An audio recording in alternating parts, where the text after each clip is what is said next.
ನಾನು ಇವ್ರು ಏನೋ ಮಾಡಿ ಗೆದ್ಬಿಟ್ಟು SR ಮೇಲೆ ಗೆದ್ಬಿಟ್ಟು ಬರ್ತಾ ಇದಕ್ಕೆ ಫೈನಲ್ಸಿಗೆ ಬರ್ತಾರೆ, ಪ್ಲೇ ಆಫ್ಗೆ ಎಂಟ್ರಿ ಆಗ್ತಾರೆ ಅಂತ ಹೇಳ್ಬಿಟ್ಟು ಆ ಪಂಜಾಬ್ ಬಲಿಷ್ಠ ಪಂಜಾಬ್ನ ಸೋಲ್ಸ್ಬಿಟ್ಟು ಬಂದಿದ್ದೀನಿ.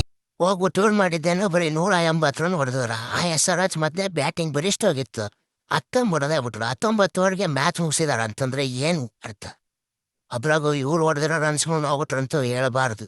ನ್ಯಾತಮ್ರವ್ರು ಏನು ರನ್ ಹೊಡೆದ್ರೋ ಏನೋ. ಅದು ಅಲ್ಲದೆ ಈ ವರ್ಷ ನೋಡಿದ್ರೆ ಒಂದೇ ಒಂದು ರನ್ ಹೆಚ್ಚಿಗೆ ಹೊಡೆದಿಲ್ಲ. ಅದು 40 ಬಾಲಿಗೆ 50 ರನ್ ಯಾವುದೋ ಒಂದು ದಿನ.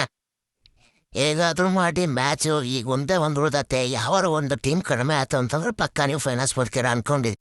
RCB ಎಷ್ಟು ಚೆನ್ನಾಗಿ ಪಂಜಾಬ್ನ ಸೋಲ್ಸಿದ್ರು ಗೊತ್ತಾ? ನೀವು ನೋಡಿದ್ರು ಯಾಕ್ರು ಹಿಂಗೆ ಮಾಡ್ಬಿಟ್ರಿ ಇವ್ರು? 180 ರನ್ ಹೊಡೆಯೋದು ಒಂದು ಸ್ಕೋರ್ ಏನ್ರು? ಆ SR ಅಕ್ಕನ್ ಹೊಡಿತಾರಂತ ಗೊತ್ತಿದ್ದಿಲ್ವಾ ನಿಮಗೆ? ಹೇಗಾದ್ರೂ ಮಾಡಿ ಇದು ಮಾಡ್ರು, ನೆಕ್ಸ್ಟ್ ಮ್ಯಾಚ್ ಆದ್ರೂ ಗೆಲ್ತೀರ ನೋಡಿ. ಅದೆಲ್ಲ ಬಿಡು. ಇವತ್ತು 21ನೇ ತಾರೀಕಿಗೆ GT ಮೇಲೆ ಮ್ಯಾಚ್ ಇದೆ. 16 ಗೆಲ್ತಾರಲ್ಲ, ಕೇಳು ಅವ್ರನ್ನ. ಹೇಳಪ್ಪ, GT ಮೇಲೆ ಗೆಲ್ತೀರ ತಾನೆ? ಪಕ್ಕ ಗೆಲ್ತೀರ. ಈ ಸಲ ಆಗಲ್ಲ, ಏನು ಮಾಡಿದ್ರು ಆಗಲ್ಲ ಈ ಸಲ.